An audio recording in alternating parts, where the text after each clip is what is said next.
UCC बैठक पर बोले सुशील कुमार मोदी, मैं पार्लियामेंट्री स्टैंडिंग कमेटी का चेयरमैन हूं। 3 जुलाई को जो बैठक है उसके अंदर लॉ कमीशन डिपार्टमेंट है, उस पर बहस होगी। लॉ कमीशन की रिपोर्ट थी और कंसल्टेशन पेपर था, उसके बारे में भी सवाल जवाब होगा। वहीं नीतीश कुमार के द्वारा विधायकों के साथ बैठक करने पर सुशील मोदी ने कहा कि वह डरे हुए हैं, इसलिए एक एक करके विधायक को बैठाकर बातें कर रहे हैं और जो विधायक और जो खास वर्ग के विशेष हैं उन्हीं लोगों को बारी बारी बुलाकर बात की जा रही है। वैसे भी जदयू का कोई भविष्य बचा नहीं है और जनता दल यू 2024-2025 तक खत्म हो जाएगी।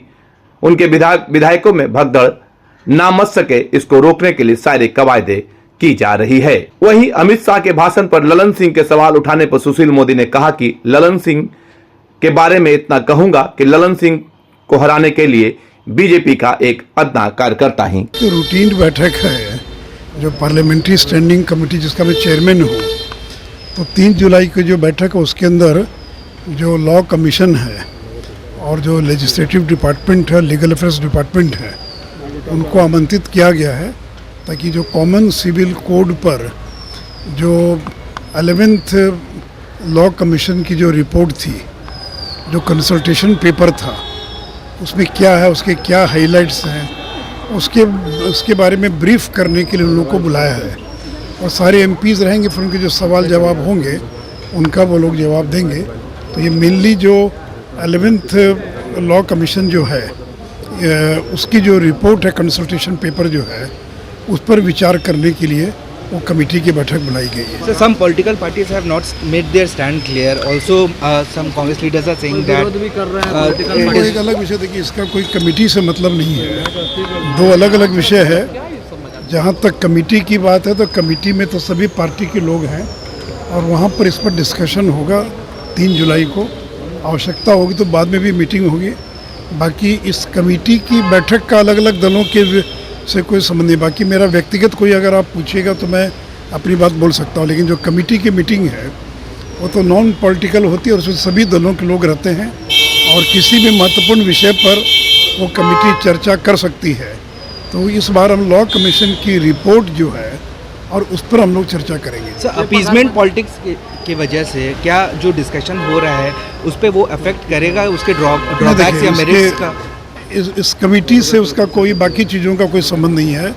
ये कमेटी पूरी तरह से न्यूट्रल होती है, सभी पार्टी के लोग रहते हैं और वो लोग फिर अपनी अपनी बात बोलेंगे। जिसका जो मत होगा, कौन क्या बोलेगा, ये तो उस कमेटी की बैठक में मालूम पड़ेगा। तो अभी जो बैठक हो रही उसका पर्पस केवल इतना ही है। सर, 21st लॉ कमीशन 2018 में बोली थी कि इसकी ज़रूरत उस समय नहीं थी।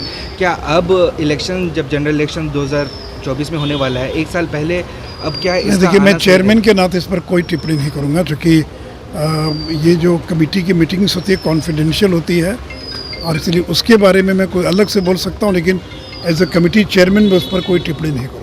सर, नीतीश कुमार आनंद में विधायकों के साथ बैठक कर रहे हैं, क्या लगता है अमित शाह से डर है क्या? नहीं, डरे हुए हैं, इसीलिए वो एक विधायक को बुलाकर आज तक तो 13 साल में विधायकों को 2-2 महीना समय तक नहीं दिया उन्होंने। और अब देखेंगे तो जो विधायक जो लग रहा है एक खास वर्ग विशेष के लोग हैं, उन्हीं लोगों को बारी बारी से बुलाकर बातचीत की जा रही है। उनको डर है कि जनता दल का तो कोई भविष्य बचा नहीं, जनता दल यू तो 2024-25 आते आते ख़त्म हो जाएगी। तो उनके विधायकों में भगदड़ ना मचे, उसको रोकने के लिए ये सारी कवायद हो रही है। तो इसलिए 13 साल तो उन्होंने विधायकों को ना समय दिया, ना मिले, ना कोई बातचीत की। अब अंतिम समय में उनको विधायक याद आ रहे हैं। तो इसलिए विधायकों को लग रहा है कि नीतीश कुमार के बाद इस पार्टी का क्या होगा। इस पार्टी का कोई भविष्य दिखाई नहीं पड़ता है। लालू यादव की पार्टी को तो तेजस्वी यादव चलाएंगे या तेज प्रताप चलाएंगे, कांग्रेस को राहुल गांधी चलाएंगे, लेकिन जनता दल को कौन चलाएगा? ये तो कोई परिवार की पार्टी है नहीं। तो नीतीश कुमार के बाद इसका कोई भविष्य नहीं। और जब उन्होंने ये ऐलान कर दिया कि मेरा उत्तराधिकारी जो है वो तेजस्वी यादव होंगे, तो फिर तो कोई जो जनता दल के लोग ये स्वीकार करने के लिए तैयार नहीं है कि कोई पार्टी का उत्तराधिकारी दूसरे पार्टी का नेता हो और वो भी तेजस्वी यादव हो, लालू का बेटा हो, जिसके नाम से बिहार के लोग डरते हैं, घबराते हैं। तो इसको कोई जदयू का नेता स्वीकार करने के लिए तैयार नहीं है। इस तरह से भगदड़ को रोकने के लिए ये सारी कवायद उनकी चल रही है। अच्छा, दूसरा ये कि कल जो है जो कल अमित शाह जी का भाषण हुआ मुंगेर के अंदर, उस पर जो सवाल उठा रहे हैं जदयू के लोग, राजद के लोग, ललन जी, तो मैं इतना ही कहूँगा कि ललन सिंह को हराने के लिए बीजेपी का एक अदना कार्यकर्ता पर्याप्त है। कमल का चिन्ह लेकर जो मैदान में आ जाएगा वो ललन सिंह को मुंगेर लोकसभा में हरा देगा। और जहाँ तक मुंगेर और बिहार को मदद की बात है, तो 1 लाख करोड़ रुपए से ज़्यादा कि केवल सड़कों के क्षेत्र में बिहार में काम हो रहा है।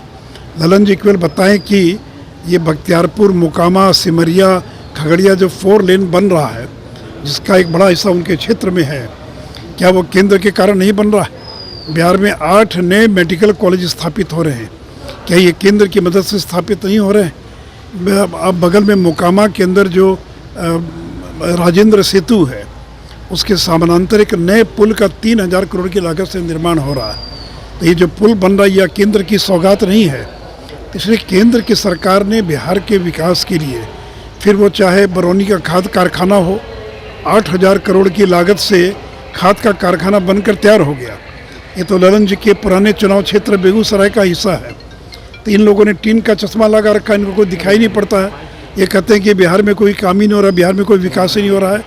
तो इतना काम हो रहा है बिहार के अंदर, तो भले ही ललन जी को दिखाई पड़े ना पड़े, लेकिन बिहार की जनता देख रही है कि बिहार में किस प्रकार विकास का काम हो रहा है। भाई ये तो देखिए संविधान में लिखा है, संविधान का जो सेक्शन 44 है उसी में लिखा है, और सुप्रीम कोर्ट के आधे दर्जन से ज़्यादा जजमेंट हैं।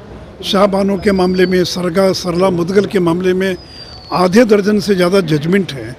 इसमें सुप्रीम कोर्ट ने कहा है कि कॉमन सिविल कोड लागू होना चाहिए, यूनिफॉर्म सिविल कोड लागू होना चाहिए। तो कल्चरल डाइवर्सिटी है, तो उसके बावजूद भी तो क्रिमिनल लॉ एक है ना। हत्या के मामले में हिंदू, मुसलमान, ईसाई के लिए अलग अलग कानून नहीं है। तो वैसे ही अगर एक पुरुष की एक पत्नी होनी चाहिए, बहुपत्नी नहीं होनी चाहिए, इसमें कल्चरल डाइवर्सिटी का क्या संबंध है? अगर डाइवोर्स के बाद अगर तलाक हो जाता है और तलाक का कानून समान होना चाहिए, इसमें कहाँ कोई बाधा है? या अगर किसी महिला का तलाक हो गया तो उसको गुजारा भत्ता मिलना चाहिए, इसमें कहाँ कोई डाइवर्सिटी आड़े आ रही है? तो ये जो फैमिली लॉ है, आपका तरीका अलग अलग रहेगा। कोई पंडित करेगा, कोई आर्य समाजी तरीके से होगा, कोई काजी जो है वो निकाह कराएगा, कोई चर्च में कराएगा, उस पर कोई आपत्ति थोड़ी है। लेकिन विषय ये है कि क्या एक पुरुष की एक पत्नी होगी या एक से ज़्यादा पत्नी होगी? तलाक का एक कॉमन कोई तरीका होगा तलाक देने का, कोई 3 तलाक बोलकर और ख़त्म नहीं कर सकता है। उसी प्रकार मेंटेनेंस के बारे में अगर एक तरह की व्यवस्था होगी कि मेंटेनेंस मिलना चाहिए कि नहीं मिलना चाहिए, एडॉप्शन के बारे में, और ख़ास करके लड़कियों के साथ जिसमें भेदभाव है, जैसे कई लॉ के अंदर लड़कियों को संपत्ति में अधिकार नहीं है, परिवार को एडॉप्शन का अधिकार नहीं है। तो सक्सेशन के मामले में, एडॉप्शन के मामले में, डाइवोर्स के मामले में, मैरिज के मामले में एक समान कानून बने, यही तो समान आचार संहिता है। लेकिन कुछ लोग जानबूझकर ये दुष्प्रचार करते हैं कि आपके जो व्यक्तिगत कानून को ख़त्म कर दिए जाएंगे। भाई आज दुनिया के अधिकांश देशों में एक पुरुष 4 विवाह नहीं कर सकता है। तो अगर किसी धर्म का कानून कहता है कि 4 विवाह कर सकता है, तो क्या आज के ज़माने में उचित होगा? तो इसलिए डाइवर्सिटी का ध्यान में रखते हुए ही तो सुप्रीम कोर्ट ने आधे दर्जन मामलों में ये कहा कि कॉमन सिविल कोड बनना चाहिए, यूनिफॉर्म सिविल कोड बनना चाहिए। या फिर जैसा मैंने कहा कि अलग अलग कमीशन ने, अलग अलग आयोग ने इस बात की अनुशंसा की है। और जो 21st जो कमीशन है, लॉ कमीशन, उसने भी ये नहीं कहा कि ये लागू नहीं होना चाहिए, उसके अलग प्रकार के सुझाव हैं। तो इसलिए इस पर मतभिन्नता हो सकती है लोगों के, लेकिन सुप्रीम कोर्ट के आधे दर्जन ऑर्डर हैं, स्टैंडिंग ऑर्डर हैं, 2023 का ऑर्डर है कि अब तक क्यों देर हो रही, क्यों नहीं, और यूनिफॉर्म सिविल कोड लागू होना चाहिए। तो हम तो जो संविधान में लिखा है उसी को लागू करने की दिशा में भारतीय जनता पार्टी आगे बढ़ने का प्रयास कर रही है। कितने मेंबर्स आएंगे सर? काफी है। Manish, city post live, Patna.